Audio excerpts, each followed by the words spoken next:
Look at my hands. I'm not asking for sympathy. I just want you to look at them, the way I look at them every morning before there's enough light outside to see anything else. The right one shakes a little, not dramatically, not the kind of shake that makes people rush over, just enough that when I try to write, the letters come out wrong. Not wrong like a child's, wrong like something that almost got there and then didn't. I used to have the best handwriting in Davenport, Iowa. People said that. The editor at the Quad City Times told me in 1971 that my penmanship was one of the reasons he wanted me to write the column. I thought that was peculiar at the time, a newspaper caring about handwriting. But he said readers could tell from a handwritten note whether someone could be trusted. I suppose he was right. I made 312 apple pies between 1964 and 1989. I've counted. The number is in a notebook somewhere. And nobody thought to mention that I was chemically sedated for every single one of them. The doctor's name was Philip Crowe. He had an office on Brady Street and a brass nameplate, and the kind of voice that made you feel foolish for having questions. It was May of 1964. Richard was working 70 hours a week at the accounting firm. Carol was 4, James was 1, and I had just found out I was expecting Susan. I was 34 years old and I hadn't slept a full night in 2 years, and something in me, I didn't have a word for it, something felt like a wire pulled too tight. Dr. Crowe listened for about 3 minutes. Then he wrote something on his prescription pad. He said, "This is for the nerves. Take it 3 times a day." I said, "What is it?" He said, "Valium. It'll help you function." That was the whole conversation. He wrote the prescription in less than 40 seconds, and nobody thought to mention what I was actually taking. I didn't ask. That's what I want you to understand. I didn't ask because in 1964, you didn't ask Philip Crowe questions. You didn't ask your doctor questions, especially if you were a woman with 3 children and a husband who traveled for work, and a house that needed to look like a house on a Christmas card.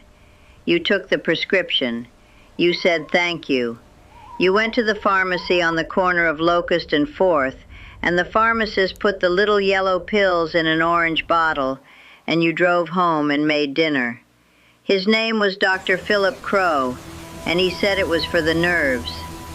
Ruth Alcott lived 3 houses down. She had 3 kids too, and a husband in insurance, and a lawn that was always a little better than ours, which annoyed Richard to no end. In the summer of 1967, we were sitting on her porch. The children were in the yard, and I was complaining about not sleeping again, even with the pills. She looked at me and said, "Which ones?" I told her. She started laughing. She went inside and came back with her own bottle. Same label, same dose, same Dr. Crowe.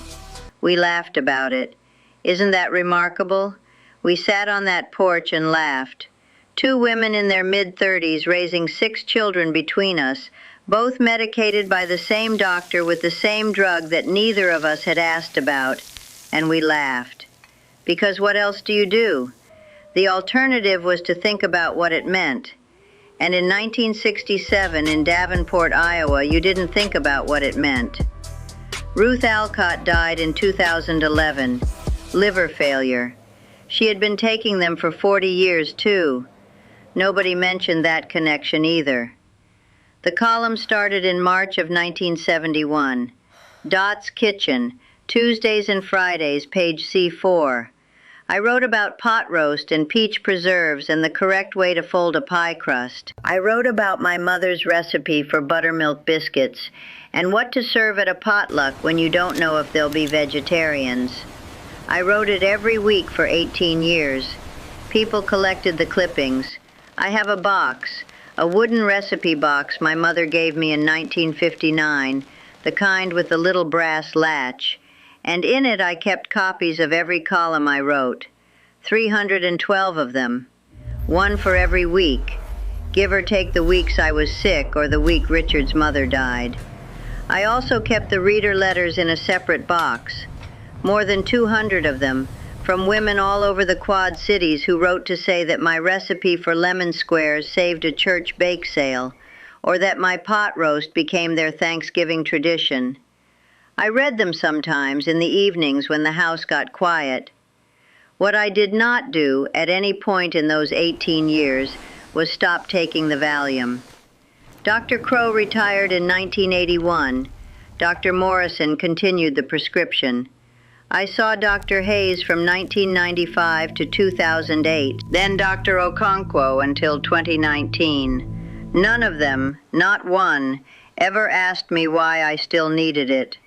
I don't blame them entirely. I never asked why I still needed it either. By that point, I didn't remember what not needing it felt like. You can't miss a baseline you never measured. I took a pill at 8 in the morning, one at noon, one at 5 in the afternoon, every day, for 58 years. That's 63,414 pills approximately, if my arithmetic is right. I did the calculation last winter, sitting in Richard's chair with nothing else to do. I had to use a calculator because my hands weren't steady enough to write the numbers. Nobody thought to mention that this might be a problem. Richard died in February of 2018. Prostate cancer, which had been quiet for years and then wasn't. He was in the house until the last 3 weeks, and then he was in hospice, and then he was gone. I kept the house. The children wanted me to move. Carol called every Sunday for a year, making the same argument with different words. I told her Davenport was my home, and that I intended to die here with some dignity. I meant it as a statement of independence. I didn't understand yet that it was also a statement about the pills.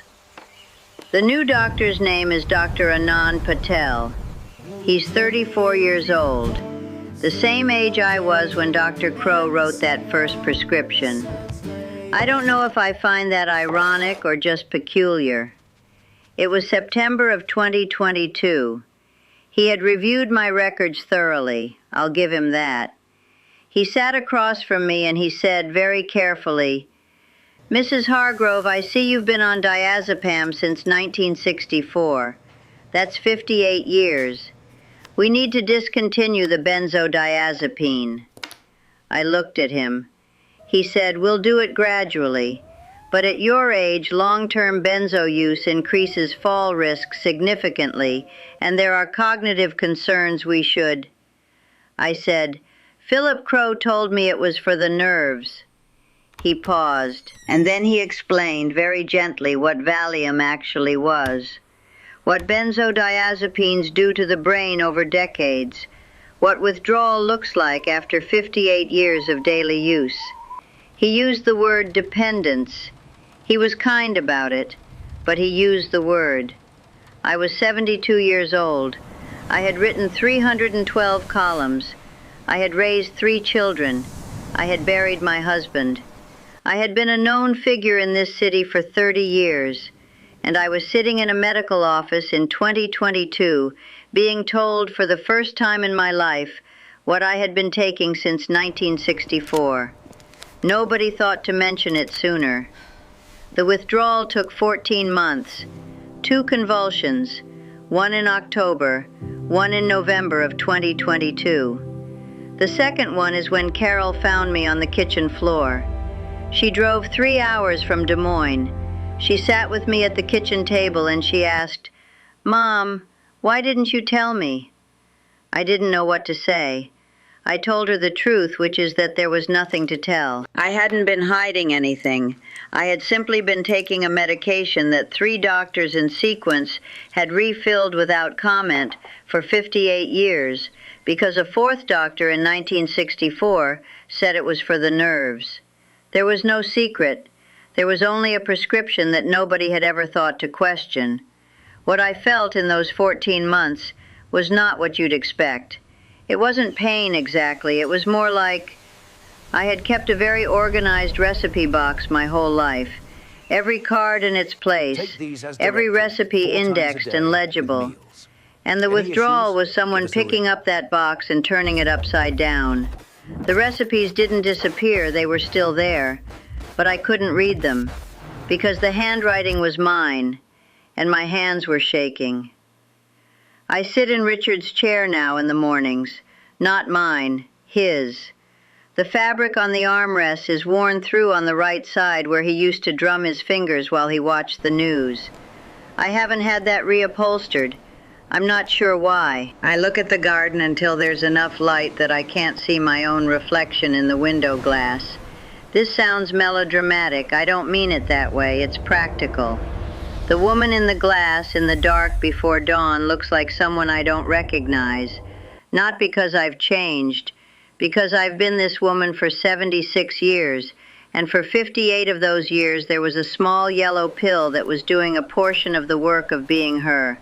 And now there isn't, and I'm still figuring out which parts were mine. The wooden recipe box is on the counter, my mother's handwriting on the oldest cards, my handwriting on the cards I added. I can't write new ones now, I've tried. The letters go sideways. I made 312 apple pies. Dr. Crowe said it was for the nerves. And sometimes I sit in Richard's chair and I think about the woman who sat on Ruth Alcott's porch in 1967 and laughed, actually laughed, at the coincidence of the identical prescriptions. I think about what that woman knew and what she didn't know and what she should have been told. I think about the 2.3 billion Valium pills dispensed in the United States in 1978 alone. I think about how many porches there must have been, how many laughs, how many orange bottles with the same white label.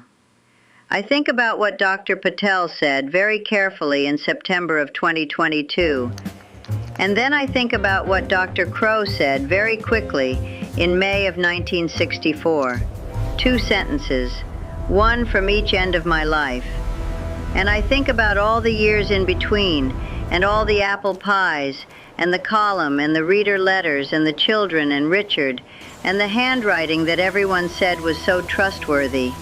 And I think, the garden looks almost like it did when we planted it. 1973. Richard and I put in the rose bushes along the fence that April. They're still there. They come back every year without being asked. Some things do.